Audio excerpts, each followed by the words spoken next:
Il y a eu d'autres révélations aujourd'hui au procès de Vincent Lacroix, qui est accusé d'avoir dilapidé 130 millions de dollars investis dans les fonds de placement de Norbourg et Évolution. Il a été démontré qu'il était plutôt dépensier quand venait le temps de s'offrir des loisirs. Alain Laforêt a les détails. Selon les explications fournies par l'expert jury comptable, Vincent Lacroix traitait bien son entourage et ses clients.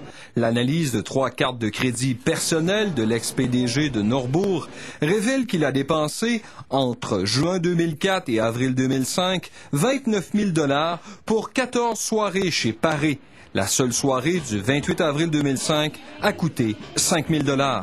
J'y ai été, mais avec des représentants après des parties de hockey. Et pourquoi chez Paré particulièrement?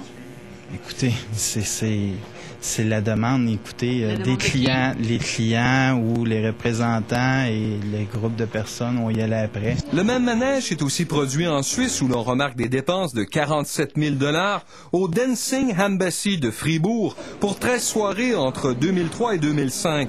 Lacroix aimait aussi la cuisine du Grand Café, qu'il a d'ailleurs acheté en juin 2005, restaurant qui se trouvait à 2 pas du siège social de Norbourg. Le relevé de ses cartes de crédit démontre qu'il a dépensé 233 000 $ sur 2 ans à ce restaurant. Alors que l'expert étalait ce que certains qualifieront d'activité extra-professionnelle, Vincent Lacroix n'a jamais bronché. Il s'est contenté, comme il le fait depuis 8 jours, de prendre beaucoup de notes.